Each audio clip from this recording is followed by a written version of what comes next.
Hello everyone, welcome back to English class.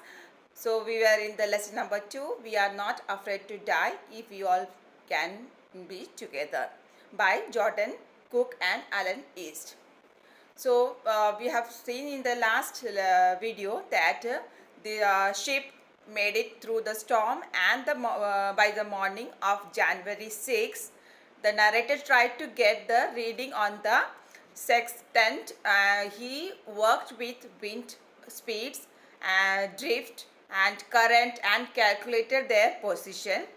They were in 1,50,000 kilometers area of ocean, looking for 65-kilometer wide island. While the narrator was still thinking, his daughter Sue joined him and she was in pain. The left side of her head was swollen and her blackened eyes had narrowed down to slits.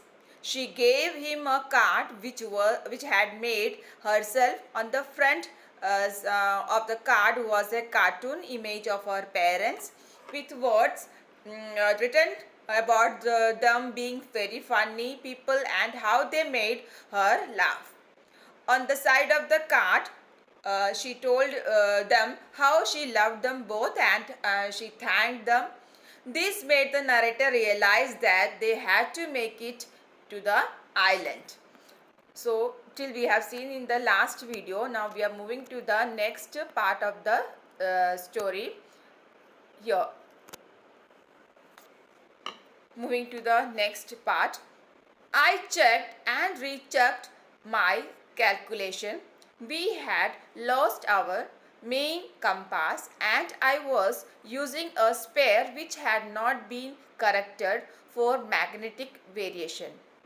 I made an allowance for this and another estimate of the influence of the westerly currents which flow through this part of the Indian Ocean. About 2 p.m., I went on to deck and asked Larry to steer a course of 185 degrees.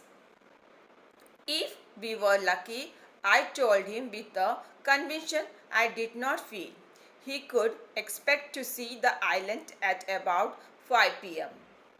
Then, with a heavy heart, I went below, climbed on my bunk, and amazingly dozed off. When I woke, it was 6 p.m. and growing dark. I knew we must have missed the island, and with the sail we had left, we couldn't hope to beat back into the westerly winds. At that moment, a tousled head appeared to my bunk. Can I have a hug? Jonathan asked.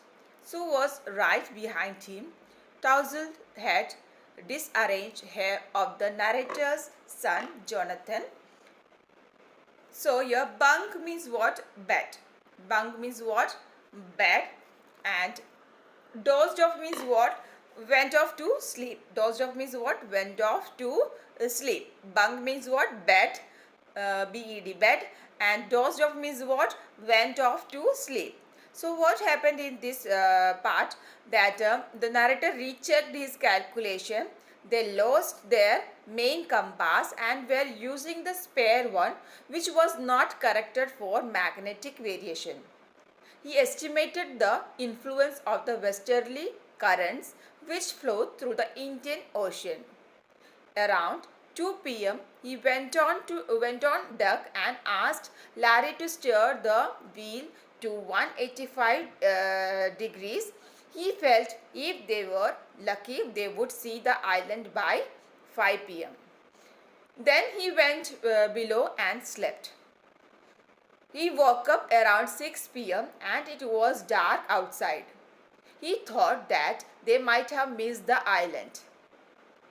So he started worrying about how they could tackle the westerly wind more as the ship wasn't capable to sail more.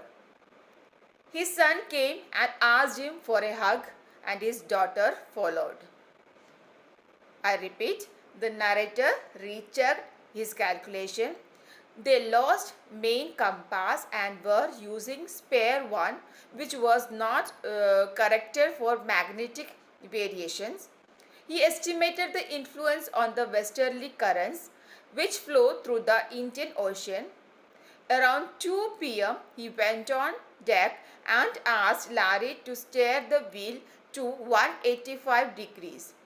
He felt if they were lucky, they would see the island by 5 p.m. Then he went below and slept. He woke up around 6 p.m. and it was dark outside. He thought that they might have missed the island. He started worrying about how they could tackle the westerly wind more as the ship wasn't capable to sail more. His son came and asked for a hug. His daughter followed. Now we are moving to the next paragraph. Why am I getting a hug now? I asked. Because you are the best daddy in the whole world and the best captain, my son replied. Not today, John. I am afraid. Why, you must be, said Sue in a matter-of-fact voice. You found the island? What? I shouted. It's out there in front of us, they chorused, as big as a battleship. I rushed on deck and gazed with relief at the stark outline of Isle Amsterdam. It was only a bleak piece of volcanic rock with little vegetation, the most beautiful island in the world. So children, bleak means an area of land lacking vegetation. Bleak means what? An area of land lacking vegetation. Stark means what? Sharply defined. Stark means what? Sharply defined. So in this paragraph, it says that narrator asked that, why was he getting a hug? His son replied that he was the best daddy in the world and also called him the best captain. The narrator replied that he was afraid. The narrator, Sue told him that they had found the island which was as big as a battleship. The narrator rushed to the deck and gave a sigh of relief. They could see the complete outline of Isle Amsterdam. There was a bleak piece of volcanic rock in front of them. It had a little vegetation. It was the most beautiful island in the world. So again I am repeating this paragraph so that you will be able to understand it properly. So in this paragraph what it is said that this narrator asked to the John that why was he getting a hug. His son replied what? That he was the best daddy in the world and also called him best captain. The narrator replied that he was afraid. Sue told him then that they had found the island which was as big as a battleship. The narrator rushed to the deck and gave a sigh of relief. They could see the complete outline of Isle Amsterdam. There was a bleak piece of volcanic rock in front of them. It had a little vegetation. It was the most beautiful island in the world. Now we are moving to the last part of this lesson. It's the last paragraph. We anchored offshore for the night, and the next morning all 28 inhabitants of the island cheered as they helped us ashore. With land under my feet again, my thoughts were full of Larry and Herbie, cheerful and optimistic under the direst stress, and of Mary, who stayed at the wheel for all those crucial hours. Most of all, I thought of a 7-year-old girl who did not want us to worry about a head injury, which subsequently took 6 minor operations to remove a recurring blood clot between skin and skull, and of a 6-year-old boy who was not afraid to die. So here, At last, anchored means what? A more a ship to the sea bottom. Anchored means what? A more a ship to the sea bottom. She offshore means what? Situated at the sea some distance from the shore. Situated at the sea some distance from the shore. Ashore means what? On the shore of the land. Optimistic means what? Hopeful and confident. I repeat, anchored means what? More a ship to the sea bottom. Offshore means what? Situated at the sea, some distance from the shore. Ashore means what? On the shore of the land. Optimistic means what? Hopeful and confident. At last part of this story, it says that they moored the ship at some distance from the shore, and the next morning, 28 inhabitants of the Amsterdam island helped them to move on the shore of the land. As he felt the land again on his feet, he thought of his crewman and his wife. He also thought of his 7-year-old daughter who was injured badly. She had to go through 6 minor operations to remove the blood clot in her hand. His son, who never gave up, was not afraid to die. So we have seen in the last paragraph that they moored the ship at some distance from the shore, and the next morning 28 inhabitants of the Amsterdam island helped them to move on the shore of the land. As he thought the land, as he felt the land again on his feet, he thought of his crewman and his wife. He also thought of his 7-year-old daughter who injured badly. She had to go through 6 minor operations to remove the blood clot in her head. His son, who never gave up and was not afraid to die. So this was the lesson. We have completed the this lesson. So let's go through do the recap of this lesson. The summary I am doing. Going to do the summary. I am going to explain the summary of this lesson again. Okay. So listen it properly. So this, as you know that the name of the lesson is what? If we can all be, we are not afraid to die if we can all be together. So this was written by Jordan Cook and Alan East. So the story is about a 37-year-old businessman who is the narrator of the story. He has a wife named Mary and 2 children, Jonathan, age 6, and Susan, age 7. He and his wife both dream of a voyage around the world on their ship. What was the name of the ship? Wave Walker, which is 23-meter long, 30-ton wooden hull, just like of the famous Captain James Cook. So the whole family started sailing from Plymouth, England on July 1976. The initial phase of the 3-year-long journey was from Africa to Cape Town. It was pleasant. While heading east along with 2 newly hired crewmen, strong waves hit them and their survival became a question.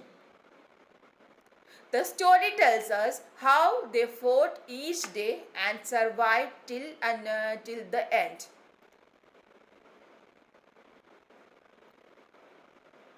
The weather, what happened in July 1976, they started their journey from Plymouth, England, and they sailed from Africa to Cape Town, which was quite pleasant journey. Before heading east, the narrator had 2 crewmen, Larry Vigil and Herb Sigler, to help them tackle on the roughest sea. That was the name of the sea was what? Southern Indian Ocean. They encountered strong and alarming waves during the second day. By December 25th, they all managed to reach 3,05,000 kilometers east of Cape Town. The family somehow managed to surpass the bad weather and celebrates Christmas together. The weather changes for the worse, and on January 2, the big wave hit them. They tried to slow the ship down by dropping storm jib and hit a heavy mooring rope in a loop across a stern, but it doesn't help much. They carry their raft drill, attach lifelines, don life jackets and oilskins.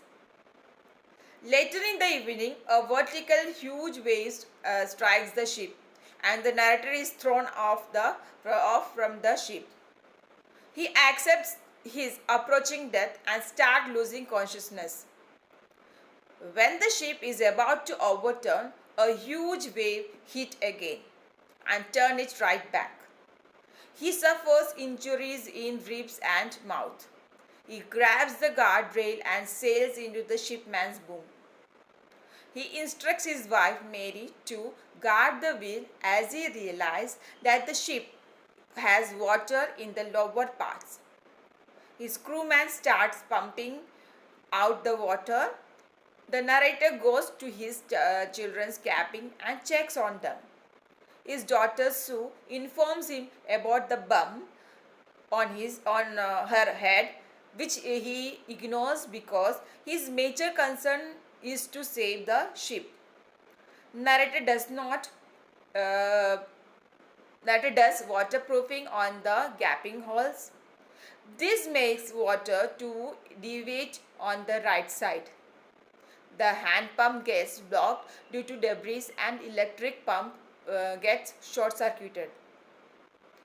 However, he later finds a spare electric pump and connects it to drain the water. They all keep pumping the water all night long. Their midday calls are not answered as they are in the remotest corner of the world. Sue, on the other hand, has now a swollen black eye and a deep cut in her arm. On being asked by her father about her injuries, she tells him she did not want him to worry as he was trying to save them. After 15 hours, the situation gets under control. The narrator decides to work in rotation and rest. The water levels are controlled, but the leaks were still there below the water line. The ship is in bad shape now. It is not in a condition to reach Australia. So they decided to reach the nearest island, Isle Amsterdam, a French scientific base. As their supporting engines were also damaged, the chances of the ship to reach the destination are low. After pumping the water out continuously for 36 hours, they took a sigh of relief. Only a few centimeters of water was left to be pumped out of the boat. They hoisted the storm jib as the main mast was destroyed. They ate their first meal in 2 days, some corned beef and crackers. The weather soon started changing and again the black clouds took over by the morning of January 5. His son, Jonathan, told him that he did not fear death as long as they were all together. This filled him with determination to fight the sea. The struggle continued and the narrator tried his best to protect the weakened starboard side. The same evening, the narrator and his wife sat together holding hands, thinking that their end was near. His children continuously supported him, which gave him moral support to keep going. the way workers sailed through the storm and made it. Narrator then calculated their exact position by working on the wind speed. While he was brainstorming, Sue gave him a card that had made expressing her love and gratitude towards the family. He instructed Larry to steer the course to 185 degrees. He said that if they were lucky, they could hope to find an island by 5 p.m. He dozed off, suddenly got up around 6 p.m. He believed that they didn't make it and was disappointed. His son came and informed him about how they reached Amsterdam Island. He called him the best daddy and best captain. They reached the island with a little struggle, and with the help of inhabitants, the whole team, the family and 2 crew members never stopped trying. Their struggle and hard work finally saved them. So, children, let's go through the question answers. This was the summary of this lesson, and let's go through the understanding the test which is given in your textbook. So the first question. List the steps taken by the captain. First one, to protect the ship when rough weather began. Second, to check the flooding of the water in the ship. So you can write the answer in this way.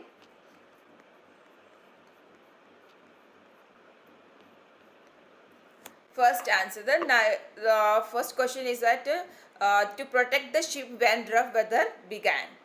Here you can write the answer in this way. The narrator decided to slow down the ship to protect it from bad and stormy weather. He dropped the storm jib and lashed heavy mooring rope across the stern of the ship. Then they double lashed everything. They carried their life raft drill, attached lifelines, donned life jackets and oil skins. So second question is asked that to check the flooding of the water in the ship. So answer you can write, to check the flooding of the water, the narrator put waterproof hat when covered the gaping holes. This diverted the water flow to the side. His hand pumps were blocked due to debris, and his one electric pump was short-circuited. He found a hand pump and a spare electric pump. He connected the electric pump to out pipe and started it. So the next question, second question. Describe the mental condition of the voyagers on 4 and 5 January. Answer is like that. On January 4, the voyagers felt relieved as they were continuously pumping out water of the past 36 hours and only a few centimeters of water was left. They had their first meal in 2 days. Mary found some corned beef and cracker biscuits. Later around 4 p.m., the weather changed as black clouds marched towards them. The wind was now 14 knots and the sea was getting higher. The weather got worse, and by the early morning of January 5, the situation was bad. This gave them mental stress. Now the third question. Describe the shifts in the narration of the events as indicated in the 3 sections of the text. Gives subtitle to each section. So first answer, first section, beginning of the round, the voyage. The first section was cheerful and full of hope as the family began their planned voyage, just like the one done 200 years ago by the famous Captain James Cook. They had perfected their seafaring skills for 16 years. They built a ship wave walker professionally, which was a 23 meters long, 30 tons wooden hulled ship. They celebrated Christmas on the ship despite the bad weather. So second section of this chapter is that the struggle with the big attack. This section changed from cheerful to intense. The family was under great pressure to survive the oncoming waves and the bad weather condition. A giant wave created chaos and the ship was about to overturn. The narrator was thrown off into the water and he almost drowned and got injured. Along with two hired crewmen, the narrator pumped out the water from the ship for a continuous 36 hours. He also tried repairing the parts of the ship. He almost lost his hope and believed they would die. But his children were fearless and courageous enough, which gave him the determination to fight back. Now, the third section of this story is suggest what? The victory. The first section was what? First section was the celebration.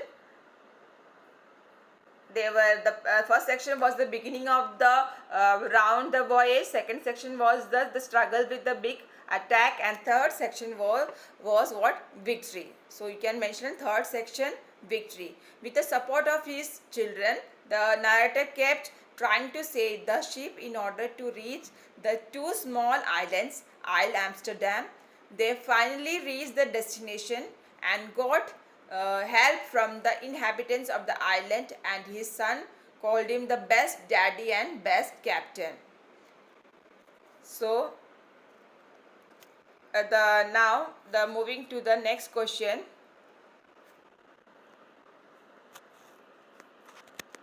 Talking about the text, what difference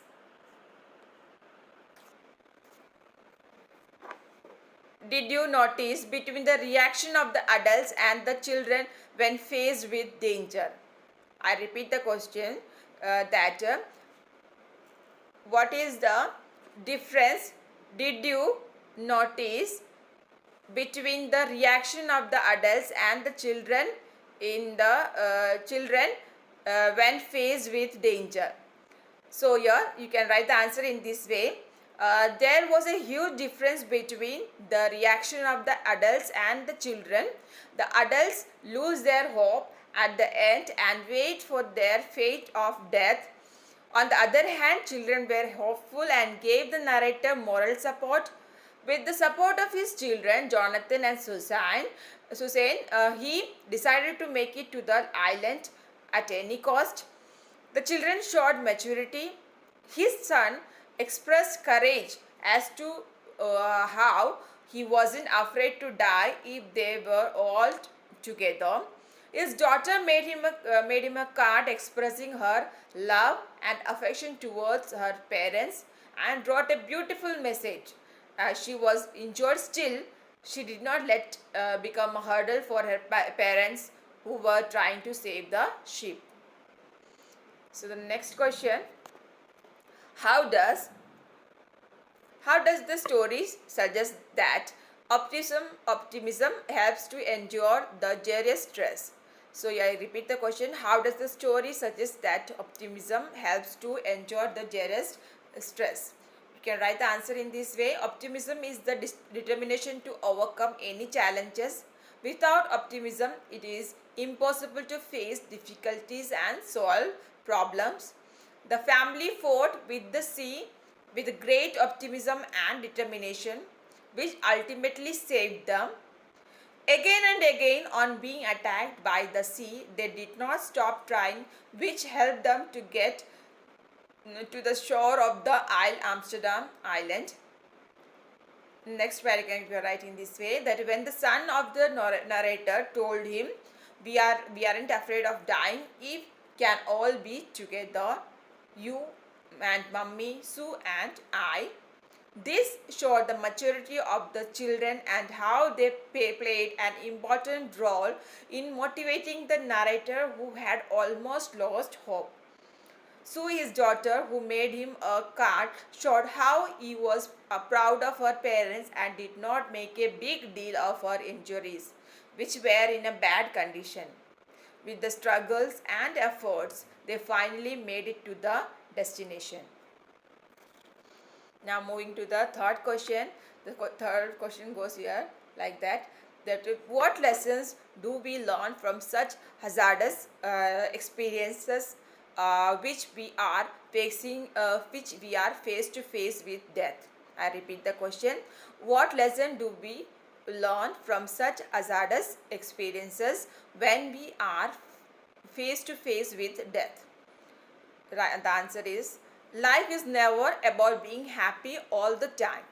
We are constantly tested, and how we tackle every problem and rise through it is the ultimate lesson. Such hazardous situations teach us how we should react towards them. We must never lose hope and keep trying, as it will lead to success. In certain situations, one must keep calm and think logically. No matter how bad the situation is, there is always a way to get out of it.